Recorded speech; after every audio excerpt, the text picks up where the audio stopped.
Pardon, excusez-moi. Bonjour à tous, c'est Diego, j'espère que vous allez bien. Bienvenue sur Burn Outdoor. Aujourd'hui, on va aborder un thème que j'ai appelé du drama à la solution. C'est un thème qu'on retrouve particulièrement aujourd'hui dans cette période de coronavirus, mais qui est représenté et qui est assez représentatif de notre société en général.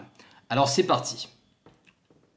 Tout d'abord, qu'est-ce que pour moi le drama ? Le drama pour moi c'est un léger mal-être, une légère souffrance, une légère dépression, une légère colère, une légère tristesse, un léger ras-le-bol qui vous empêche en rien de faire vos tâches quotidiennes et vos loisirs, mais qui représente cette petite pincée de sel qui vous empêche de vous épanouir en tant qu'être humain.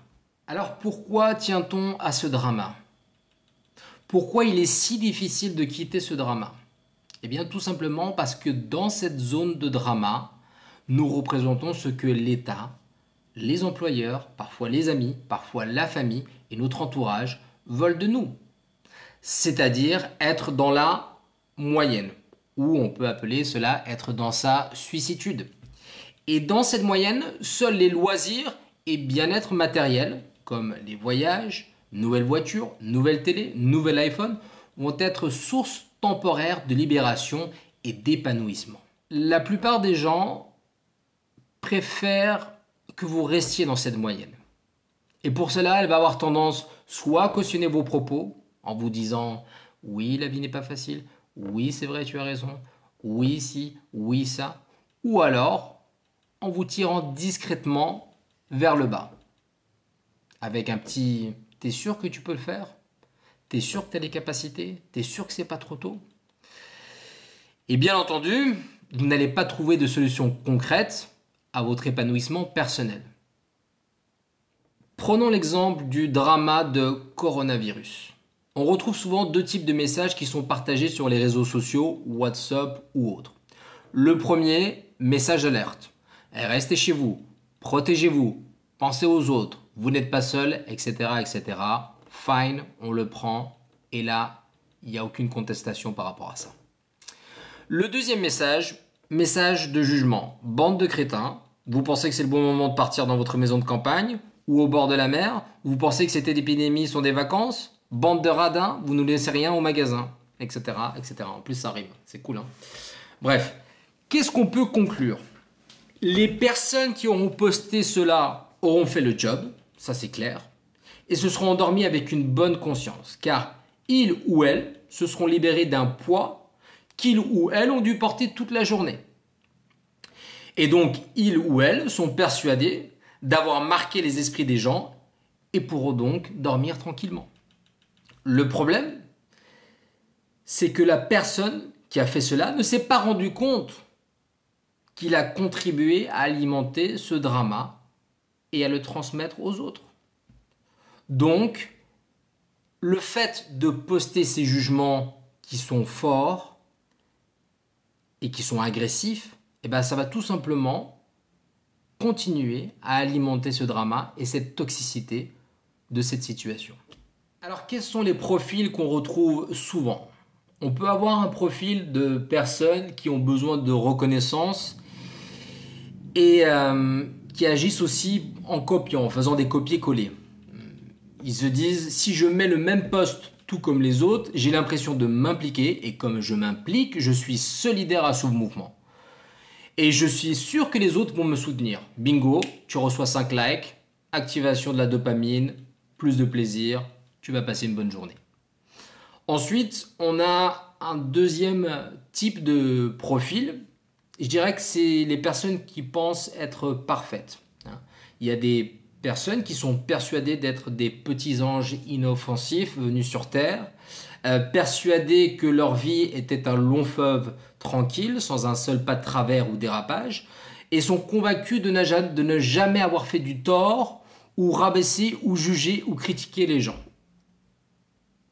Et bien entendu, ces personnes-là ne vont sans aucune hésitation rabaisser, blâmer, juger, critiquer les gens qui ne respectent pas les règles du confinement. Et puis finalement, on va avoir un dernier profil qui est un peu celui du râleur. hein, celui-là qui aime bien faire ça, le râleur professionnel, c'est de la faute des autres. Les gens sont tous des cons. Cette société tourne au drame. Les gens pensent qu'à eux. Moi, j'aurais jamais fait ci, moi, j'aurais jamais fait ça. En gros, c'est de la faute de tout le monde, sauf de la mienne. Voilà. Donc ça, c'est un petit peu les différents types de profils qu'on peut retrouver dans les réseaux sociaux, WhatsApp, à travers les conversations d'un ami, n'importe où. Alors la question, c'est de savoir comment faire pour passer du drama à la solution. Comment? Eh bien, tout simplement par un travail de réflexion et d'introspection. Mais je suis conscient que pas tout le monde a envie de faire ce travail, et je le comprends tout à fait. Mais il y a une autre façon de faire aussi. Comment faire pour sortir de ce drama? C'est à travers la différenciation. Se différencier des autres. C'est-à-dire que quand tout le monde va à gauche, soyez celui qui va à droite et inversement. Quand tout le monde traverse au rouge, parce qu'il n'y a pas de voiture, soyez celui qui traverse au vert pour traverser. Quand tout le monde se scandalise lorsque les jeunes vont faire des fêtes clandestinos ou partir à la plage, soyez la personne qui va essayer de créer le lien avec ces mêmes jeunes pour les raisonner. Quand tout le monde vous dit il faut être solidaire avec son équipe, et ce malgré les conditions illégales de travail, eh bien soyez celui qui dit stop. Quand tout le monde va applaudir à 21h, soyez celui qui va faire son sport au même moment. Quand quelqu'un poste un message de soutien pour les infirmières, travailleurs sociaux ou autres, soyez celui qui va contacter une amie, un ami infirmier ou infirmière, travailleurs sociaux de votre entourage pour lui demander si il ou elle a besoin que vous lui fassiez les courses à sa place. Avec cet état d'esprit, vous n'allez plus dépendre de l'accord des autres pour agir et vous devenez acteur de votre vie et maître de vos décisions. Et forcément, quand vous décidez de franchir ce cap, vous allez attirer d'autres personnes et accéder à un nouveau groupe qui va vous correspondre et qui, tout comme vous, va commencer à voir le verre à moitié plein et non à moitié vide. En résumé, je vais vous dire sincèrement ce que je pense très franchement de ce coronavirus. Et là, ça risque de piquer un peu, donc j'ai pris le tabasco pour ça, si jamais.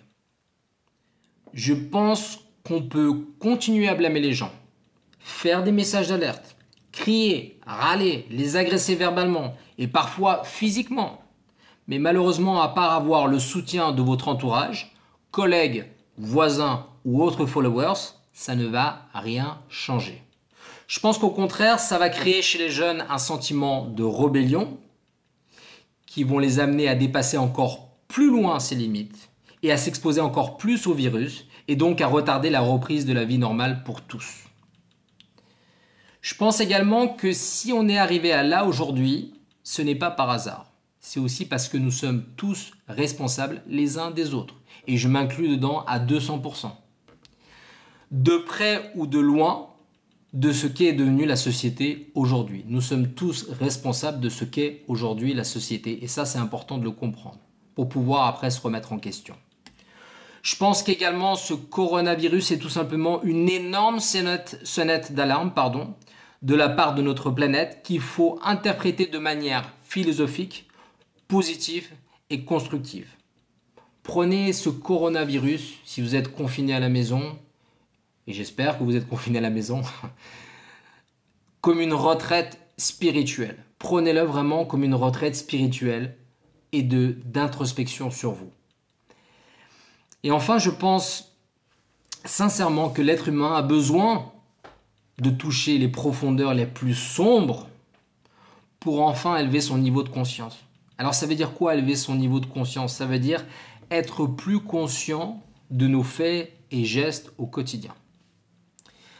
Enfin, comme vous le savez, de mon côté, j'ai dû changer malgré moi à cause de mon arrêt en 2018. Mais aujourd'hui, je le fais et je continuerai à le faire toute ma vie, ça c'est sûr, par ma volonté, à me remettre en question, à me poser des questions, à essayer de trouver des meilleures solutions, à écouter des critiques, à essayer d'évoluer avec ces critiques, etc., etc. Voilà pour aujourd'hui. C'était une vidéo un petit peu plus picantos, mais voilà, ça me tenait à cœur, je voulais en parler. Je vous remercie pour votre écoute. Si vous avez des questions ou des remarques, comme d'habitude, vous pouvez les mettre dans les commentaires ci-dessous. Vous pouvez m'écrire en privé sur burnoutdoor@gmail.com ou directement sur la page Facebook Burnoutdoor. Et d'ici là, je vous dis à très bientôt pour la prochaine vidéo. Merci à tous.